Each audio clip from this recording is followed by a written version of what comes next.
एक जमाना था जब जापान में एक शानदार सल्तनत कायम थी, जिसकी सबसे बड़ी खूबी उसका अजीम और आलीशान महल था। ये महल बादलों में छुपा हुआ था, दुनिया की नजरों से बिल्कुल ओझल और अपनी शानदार खूबसूरती से हर नजर को हैरान कर देता था। चारों तरफ खिलते हुए चेरी ब्लॉसम के फूल फजा को महकाते थे।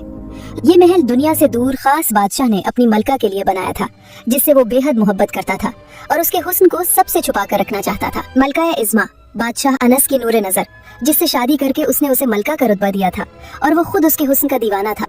मलिका इज़्मा इस कदर हसीन थी कि कभी कभी वो खुद को आईने में देखकर हैरान रह जाती थी। उसके हुस्न से सल्तनत सकूरा में हर वक्त बहार का मौसम रहता और उसकी हंसी और खूबसूरती से महल रोशन रहता था।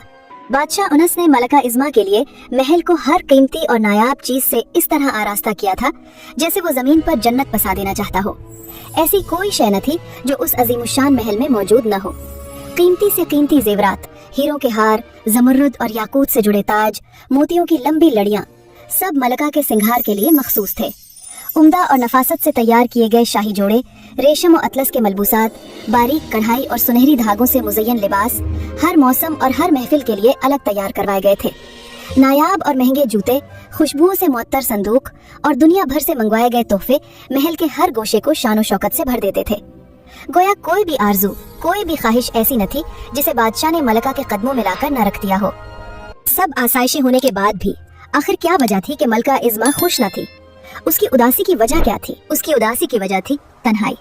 दुनिया से दूर उस ऊंचाई पर एक महल में कैद, जहाँ से उसे कहीं भी जाने की इजाजत न थी। महल में बहुत कम खादिमों को ही मलिका इज़्मा तक रसाई थी। बादशाह नहीं चाहता था कि ज्यादा लोग उसे देखें। उम्दा शानदार शाही जोड़े, कीमती महंगे जेवरात, जिन्हें पहनकर वो कहीं नहीं जा सकती थी, किसी से नहीं मिल सकती थी। मलिका इज़्मा सारा दिन अकेली रहती, ऐसे कि जैसे महल की हर रोशनी और रंग भी उसकी तन्हाई को छुपा न सके। जब भी मलिका इज़्मा बादशाह से कहती कि मैं बाहर की दुनिया देखना चाहती हूँ, वो कहता, मैं नहीं चाहता कि तुम कहीं भी बाहर जाओ। अनस, मैं इस महल में खुद को कैद महसूस करती हूँ। मैंने अपनी पूरी जिंदगी बहुत आजाद गुजारी है, मुझे इतनी तन्हाई की आदत नहीं है। तुम जानती हो, ये सब मेरी मोहब्बत है। मैं नहीं चाहता कि तुम्हें कोई और देखे। तुम कहीं भी बाहर न जाओ। वक्त ऐसे ही गुजरा और मलिका इज़्मा की एक बेटी पैदा हुई जो बहुत खूबसूरत थी। उसका नाम बादशाह ने किस्वा रखा। तुमने मुझे इतनी बड़ी खुशी दी है, बताओ तुम क्या चाहती हो? मैं परिंदों को देखना चाहती हूँ ताकि उनकी खुशगवार आवाज और आजाद परवाज मुझे सुकून दे। बादशाह ने मलिका की ख्वाहिश पर महल के बाग में दुनिया भर से नायाब नस्ल के परिंदे मंगवाए ताकि मलिका अपनी इस ख्वाहिश को पूरा कर सके। मगर मलिका कुछ दिन तक वो परिंदे देखकर खुश रही, फिर उसे वो परिंदे भी अपनी तरह कैद महसूस होने लगे।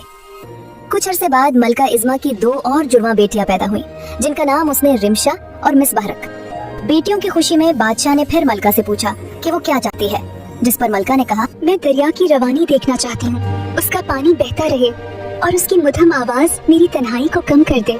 मलिका की फरमाइश पर बादशाह ने हजारों मजदूरों को काम पर लगा दिया ताकि वो दरिया महल के पास बना सके और कुछ अरसे में वो दरिया तैयार हो गया। कुछ दिन मलिका दरिया के पानी और शोर में सुकून महसूस करती रही, फिर उसे दरिया की आवाज और खामोशी वीरान कुन लगने लगी। वक्त का पहिया चलता रहा और मलिका ने 3 और जुड़वा शहजादियों को जन्म दिया, जिनके नाम बादशाह ने सिदरा, नईमा और मुस्कान रखे। इस दफा बादशाह ने फिर मलिका से पूछा कि वो अब क्या चाहती है। मलिका की आरजू पर बैल्कोनी पर एक बहुत बड़ी दूरबीन रखी गई, जिससे दूर तक आसमान के मनाजिर दिखाई देते थे, मगर ये भी मलिका को खुश ना कर सकी। दूर आसमान और खामोश सितारों को देखकर उसे और ज्यादा एहसास होने लगा कि वो इस महल में कैद है। 1 साल और गुजर गया और बादशाह की 7वीं बेटी पैदा हुई, जिसका नाम बादशाह ने अफशीना रखा। बादशाह की 7वीं बेटी के पैदा होने के बाद बादशाह ने फिर मलिका से पूछा कि इस दफा वो क्या चाहती है। मैं चाहती हूँ कि मेरी बेटियों के लिए खादमाएं हों जो उनका ख्याल रखें, क्योंकि इस महल में लोग बहुत कम हैं, मुझे इंसानों की जरूरत है। 7 शहजादियां बड़ी होने लगी और सब खूबसूरती में एक से एक बढ़कर थीं। अब मलिका पहले से भी ज्यादा गमज़दा रहने लगी थी। अब वो अपने लिए नहीं बल्कि अपनी बेटियों के लिए परेशान रहती थी। वो अकेली यही सोचती रहती कि जैसे इतने साल उसने महल में कैद गुजार दी, क्या उसकी बेटियां भी ऐसी ही जिंदगी गुजारेंगी? वो सोचती कि वो तो बादशाह की मोहब्बत में सब्र कर गई, क्या उसकी बेटियों का भी यही नसीब होगा? क्योंकि वो जानती थी कि बादशाह शहजादियों को भी बाहर जाने नहीं देगा। ये ख्याल इसे अपनी ही बेटियों के साथ सुकून से रहने न देता था। अपनी तन्हाई के असर में मलिका अंदर ही अंदर खत्म होने लगी थी। अपनी बेटियों का मुस्तकबिल सोचकर वो ज़हनी और जिस्मानी तौर पर कमजोर पड़ गई। मलिका इतनी कमजोर हो गई कि बिस्तर से जा लगी और बादशाह समझ नहीं पा रहा था कि वो बीमार क्यों है। मलका इतनी बीमार हो गई कि मरने के करीब पहुंच गई, मगर उसने अपनी मोहब्बत में एक दफा भी बादशाह से शिकवा नहीं किया कि उसकी उस हालत का जिम्मेदार वो खुद था। असल परेशानी तो उसे अपनी बेटियों की थी कि उसके बाद वो इस महल में दुनिया से दूर कैसे जिंदगी गुजारेंगी। अनस, मैं जानना चाहती हूँ कि हमारी कौन सी बेटी तख्त पर बैठेगी।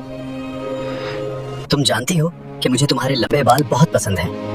हमारी जिस बेटी के बाल सबसे लंबे होंगे वो तख्त पर बैठेगी। मलिका समझ गई थी कि तख्त उसकी बस एक बेटी को नसीब होगा और बाकी बेटियां इसी महल में कैद होकर अपनी उम्र गुजारेंगी। जहनी और जिस्मानी बीमारी की ताब न लाते हुए मलिका इस दुनिया से चली गई। मलिका के बिछड़ जाने के सदमे से बादशाह टूट गया। वक्त का पहिया तेजी से चलता रहा और देखते ही देखते 17 साल गुजर गए। बड़ी हो गई और जिंदगी के 17 साल उन्होंने इसी महल में गुजार दिए, जहाँ से बादशाह ने उन्हें कहीं जाने की इजाजत न दी। शहजादियां हर चीज में माहिर थीं। वो अपना सारा वक्त नए नए काम सीखने में गुजारती और खुश रहती थीं। शहजादियां अक्सर अपनी माँ को याद करके उदास रहती और सोचती कि काश वो उनके साथ होती, मगर वो सब ये बात जानती थी कि इस महल की तन्हाई उनकी माँ की मौत की वजह बनी। मगर वो बादशाह के आगे शिकवा करने से कतराती थी। शहजादियां महल की वसत में रहना सीख गई थी। महल की बड़ी दीवारें कभी उनके दिलों को तन्हा नहीं होने देती। वो एक दूसरे की मौजूदगी और मोहब्बत से हमेशा खुश रहती थी। एक दूसरे के साथ हंसी और बातचीत उनके लिए सबसे बड़ी खुशी थी। दिन भर वो एक साथ खेलती, पढ़ती और छोटे छोटे खेल के लम्हात में एक दूसरे की मोहब्बत का एहसास करती रहती थी। इतना बड़ा महल होने के बावजूद वो एक ही कमरे में इकट्ठी सोती, अपने दिलों की बातें एक दूसरे से बांटती और अपनी बहनों की मोहब्बत में सुकून पाती। एक दूसरे के साथ ये रिश्ता उनके लिए जिंदगी की सबसे कीमती नेमत बन चुका था। बादशाह अनस मलका के जाने के बाद सर्द दिल हो गया। वो ज्यादा महल में वक्त नहीं गुजारता था और अपनी बेटियों को कभी वक्त ही नहीं देता था। वो ज्यादातर सल्तनत के कामों में मसरूफ रहता और अक्सर सल्तनत साकोरा से बाहर रहता, और उसे ये एहसास न था कि इसकी बेटियां उसके प्यार की मुस्तहिक हैं। मलका अज़मा के जाने के बाद इसने शादी तो नहीं की, मगर उसके दिल पर और सख्ती आ गई। और फिर जब शहजादियां 18 साल की हो गईं, वक्त आ गया था कि बादशाह फैसला करे कि तख्त किस बेटी को दिया जाए। बादशाह ने सातों शहजादियों को अपने पास बुलाया ताकि वो उन्हें बता सके कि वो उनकी किस्मत का फैसला करने वाला है। तुम सब नहीं जानती कि मैंने तुम सबको क्यों बुलाया है। मैं एक अहम ऐलान करना चाहता हूँ। मैं बताना चाहता हूँ, तुम सब अब 18 साल की हो गई हो और अब ये फैसला किया जाएगा कि तख्त किसको मिलेगा। इस महीने के चांद की 14 तारीख को एक खादमा तुम सबके बालों की लंबाई नापेगी। जिसके बाल सबसे ज्यादा लंबे होंगे मैं तख्त उसी को दूंगा। शहजादियां बादशाह का ये अजीब फैसला सुनकर परेशान हो गई कि तख्त बालों की लंबाई नापने के बाद मिलेगा, मगर वो बादशाह के आगे आवाज न उठा सकी। वो समझ गईं कि तख्त एक ही की किस्मत में आएगा और बाकी सब अपनी पूरी उम्र इसी महल में कैद रहेंगी। ये सोच उन्हें गमजदा कर रही थी कि अगर एक को तख्त मिल गया तो बाकी बहनों के दिलों में हसद पैदा हो जाएगा और उन सब की आपस की मोहब्बत और इत्तेफाक खत्म हो जाएगा। उन्हीं सोचों में गुलते गुलते सबसे छोटी शहजादी अफशीना बीमार हो गई और बाकी बहनें उसके लिए बहुत परेशान थीं। अपनी छोटी बहन की ऐसी हालत देखकर सबसे बड़ी शहजादी किस्वा ने दिल ही दिल में फैसला किया कि वो अपने वालिद बादशाह से बात करेगी और उनसे दरखास्त करेगी कि वो अपना फैसला बदल दें।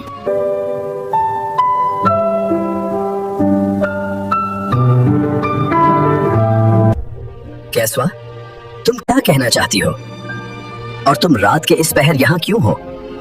बाबा, आप जानते हैं ये वालिदा की तस्वीर दीवार पर क्यों है और वो हमारे साथ क्यों नहीं है? कैसा सवाल है ये? वो इस दुनिया में नहीं है, इसीलिए तस्वीर यहाँ है। उनकी मौत की वजह इस महल की तन्हाई थी। वो सारी उम्र उसी महल में तन्हा रही और फिर जहनी मरीज से जिस्मानी मरीज बन गई। तुम क्या कह रही हो? तुम्हारा मतलब है कि वो मेरी वजह से मर गई क्योंकि मैंने उसे इस महल में कैद रखा? आपको खुद भी कहीं ना कहीं पछतावा है, मगर आप मानना नहीं चाहते। आप उस महल में आना पसंद नहीं करते। आते हैं तो उस तस्वीर को देख देख कर चले जाते हैं। मैंने देखा है वालिदा को तन्हाई में रोते हुए। मैं इतनी बड़ी नहीं थी, मगर मुझे उनके आंसू याद है। मैंने तुम लोगों को हर आसाइश दी, हर खतरे से दूर रखा, और आज तुम मुझे ये एहसास दिला रही हो कि मैंने तुम लोगों के साथ जुल्म किया। बाबा, ना वालिदा ने कभी कोई गला किया, ना हमें आपसे शिकवा था, मगर आप अब हम बहनों की जिंदगी को वालिदा की तरह मुश्किल न बनाएं। हम बहनें खुश हैं। इस महल में हमें कभी तन्हाई महसूस नहीं हुई, मगर आपका ये तख्त का फैसला हम सबको जुदा कर देगा। मेरा फैसला नहीं बदलेगा। मैं बेहतर जानता हूँ क्या सही है। तुम मेरी बेटी हो, इसलिए लिहाज कर रहा हूँ। शहजादी किस्वा ने आकर बाकी शहजादियों को बताया कि बादशाह ने अपना फैसला बदलने से इनकार कर दिया है और वो शदीद बरहम है। हम बहनों के जीने की वजह बस हमारा आपस का प्यार और इत्तेफाक है। अगर ये खत्म हुआ तो हम भी खत्म हो जाएंगी। हम ऐसा नहीं होने दे सकते। हमारे पास बस एक रास्ता है। आज की रात हम ये महल छोड़ दें, क्योंकि कल तख्त का फैसला होगा और कल तक बहुत देर हो जाएगी। तमाम शहजादियां इस बात पर राजी हो गई और उन्होंने रात की तारीकी में महल से फरार होने का सोच लिया। रात की तन्हाई में शहजादियां महल से रवाना हो गईं। उन्होंने आखिरी बार अपने महल को देखा जहां उन्होंने इतने साल गुजारे थे। वो नहीं जानती थी कि उनकी मंजिल कहाँ है, मगर एक दूसरे के साथ रहकर उन्होंने हिम्मत और हौसला पाया। उधर बादशाह अपने कमरे में सो रहा था कि उसने ख्वाब में देखा कि वो सोने के पिंजरे में बंद है। पिंजरे में हर आसाइश मौजूद थी, मगर वो खुश नहीं था। वो बाहर निकलना चाहता था, मगर बाहर जाने का कोई रास्ता नहीं था। ख्वाब की बेचैनी से बादशाह की आंख खुल गई। वो समझ गया कि ये उसके लिए कोई कुदरत का इशारा था। बादशाह को पहली बार निदामत हुई। जिस औरत से वो दुनिया में सबसे ज्यादा मोहब्बत करता था, सबसे छुपा कर रखता था, उसकी मौत का जिम्मेदार वो खुद था। ये सोचकर वो रोने लगा कि वो अपनी खुद गर्ज मोहब्बत में क्या कर रहा था। बादशाह ने फैसला किया कि अब वो अपनी बेटियों के साथ मजीद ये जुल्म नहीं करेगा। वो उन्हें आजादी देगा ताकि वो अपनी मर्जी की जिंदगी गुजार सकें। अगली सुबह जब बादशाह ने शहजादियों के कमरों का मुआयना किया तो वहाँ कोई शहजादी मौजूद नहीं थी। ये देखकर वो परेशान हो गया। बादशाह ने महल की खादमाओं से पूछा कि शहजादियाँ कहाँ हैं, तो वो डरते हुए बोली कि वो कुछ नहीं जानती कि शहजादियाँ कहाँ गई हैं। बादशाह ने शाही मुहाफिजों को हुक्म दिया कि शहजादियाँ तलाश करें, और वो खुद भी उन्हें तलाश करने निकल गया, मगर शहजादियों का कोई पता न लगा। अब बादशाह की किस्मत में निदामत और पछतावे के सिवा कुछ न था। बीवी के बाद वो अपनी बेटियों को भी खो चुका था। शहजादियाँ दिन रात का सफर करके सल्तनत सकूरा की हुदूद पार करके आगे निकल गईं। उनके लिए ये सब कुछ बिल्कुल नया था। जब भूख लगती तो लकड़ी की टोकरी बनाकर फल तोड़ लेती, प्यास लगती तो चश्मे का पानी पी लेती। वो अनजान सफर की तरफ रवान थी। कई दिन रात के सफर के बाद शहजादियों की नजर एक जंगल के बीच बनी हुई छोटी सी झोपड़ी पर पड़ी। शहजादियों ने झोपड़ी देखकर एक दूसरे को हैरानी से देखा, फिर सब उस झोपड़ी की तरफ चल पड़े। झोपड़ी के अंदर शहजादियों ने देखा कि एक बूढ़ी औरत अपनी आखिरी सांसें ले रही थी। शहजादियां उसकी ऐसी हालत देखकर गमज़दा हो गईं। मेरे 7 बेटे आ जाएंगे, इनको खाना लाजमी देना। अपनी बात पूरी करके वो बूढ़ी औरत मर गई और शहजादियां समझ नहीं पा रही थी कि वो औरत क्या कह रही थी। शहजादियों ने उस झोपड़ी में रहना शुरू कर दिया। वो मिलजुल कर सब काम करती। अगर 2 शहजादियां सफाई करती तो 2 खाना बना लेती और बाकी 3 फूलों के हार और गुजरे बनाकर पास के कस्बे में बीच आती। यहाँ महल जैसी आसाइशें तो नहीं थी, मगर वो खुश थी क्योंकि वो सब एक साथ थी। एक दूसरे का साथ और मोहब्बत उन्हें किसी महरूमी का एहसास नहीं होने देता था। अब यही झोपड़ी ही उनकी दुनिया थी, जहाँ वो आजादी का सांस ले सकती थी और जिंदगी को नए सिरे से देख सकती थी। एक रात शहजादी रिमशा को नींद नहीं आ रही थी, तो वो बाहर आकर बैठ गई। उसने देखा कि 7 सारिस जंगल में झोपड़ी के सामने आकर बैठ गए हैं। शहजादी पहले उन्हें देखकर कुछ हैरान हुई, फिर मामूली बात समझकर झोपड़ी के अंदर चली गई। अगले दिन शहजादी रिमशा ने अपनी बहनों को बताया कि उसने 7 सारिस झोपड़ी के बाहर देखे थे, जिस पर सब हैरान रह गईं। कितनी अजीब बात है, उस बूढ़ी औरत ने 7 बेटों का जिक्र किया था और तुमने कल 7 सारोस देखे। तुम सबको नहीं लगता कि ये 7 बेटों वाली बात कुछ अजीब थी? नाइमा, तुम ठीक कह रही हो। हमें देखना चाहिए कि वो आज आते हैं या नहीं। आज रात उनके लिए खाना रखो। रात के वक्त शहजादियों ने सारस के लिए खाना रख दिया ताकि वो देखें कि वो आते हैं या नहीं। रात के वक्त सब शहजादियां झोपड़ी के बाहर बैठ गईं ताकि वो सारिस देख सकें कि उनका वहम सच्चा है या नहीं। शहजादियों ने देखा कि 7 सारिस उड़ते हुए झोपड़ी के पास आए और फिर खाना देखकर खाने लगे। शहजादियां हैरत से सारसों को देख रही थीं। इससे पहले उन्होंने कभी इतने खूबसूरत सारस नहीं देखे थे।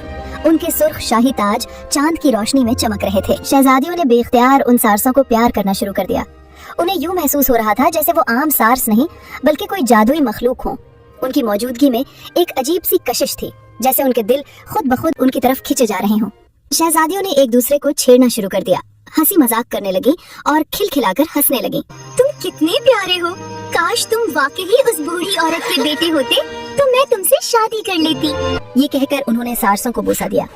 जैसे ही उन्होंने सारसों को हवा में उड़ाया, वो 7 सारस 7 शहजादों में बदल गए। शहजादियां हैरत से शहजादों को देखने लगी। उनके दिलो दिमाग में कई सवालात उठ रहे थे। ये शहजादे कहाँ से आए? आप सब हैरान होंगी कि हम कौन हैं। हम 7 भाई और 7 शहजादे हैं। हमारी सौतीली माँ हमसे नफरत करती थी। उसने जादू करके हमें सारिस बना दिया था। वो एक जादूगरनी थी। मगर अब हम अपना बदला लेने वाले हैं। जाकर सब हकीकत अपने वालिद को बताएंगे। ये जादू तब ही टूट सकता था जब कोई आदमजाद हमसे शादी की बात करता, क्योंकि कोई सारों से शादी नहीं करता। मगर आप सब ने किया और ये जादू टूट गया। शहजादों ने बताया कि वो बूढ़ी औरत दरअसल एक नेक खातून थी जो हमें रोज खाना दिया करती थी। जब हम रात को आते थे तो वो हमारा इंतजार करती थी। वो इल्म रखने वाली थी, जानती थी कि हम सारिस नहीं बल्कि इंसान हैं, इसीलिए वो हमें हमेशा अपने बेटे कहकर पुकारती थी। शहजादों ने शहजादियों को शादी की पेशकश की और उन्होंने खुशी से हाँ कर दी। शहजादों ने कहा कि वो सारी जिंदगी उनके एहसानमंद रहेंगे, जैसे उन्हें आजादी मिली है वो भी उनकी आजादी और पसंद का हमेशा ख्याल रखेंगे। शहजादे शहजादियों को अपने मुल्क ले आए, जहाँ बादशाह अपने बेटों को सलामत देखकर बेहद खुश हुआ। बादशाह ने शहजादों की शादी का बाकायदा ऐलान कर दिया। शादी की खुशी में 7 दिन के जश्न का ऐलान किया गया और आसपास की तमाम सल्तनतों को दावतनामे भेजे गए ताकि वो इस खुशी में शरीक हों। उधर बादशाह अंस, जो अपनी बेटियों के गम में बहुत कमजोर और बीमार रहने लगा था, जब उसे हमसाया मुल्क से 7 बेटों की शादी का दावतनामा आया तो उसने अपनी 7 बेटियों की याद में जाने का फैसला किया। बादशाह ने जब देखा कि दुल्हनें उसकी अपनी ही 7 बेटियां हैं तो वो हैरान हो गया। खुशी के साथ हैरत के आसार नुमाया थे। शहजादियों ने जब अपने वालिद को देखा तो खुशी से दौड़ती हुई अपने वालिद से लग गईं। वो बहुत खुश थी और रो रही थी। बादशाह ने अपनी बेटियों से माफी मांगी कि वो समझ गया कि वो गलत था, क्योंकि कोई इंसान किसी को कैद नहीं कर सकता। हर इंसान को हक हासिल है अपनी मर्जी से सांस लेने का, और आजादी एक नेमत है। कहानी कैसी लगी कमेंट्स में जरूर बताएं। वीडियो को लाइक करें, चैनल को सब्सक्राइब करें, अपनी सपोर्ट जारी रखें।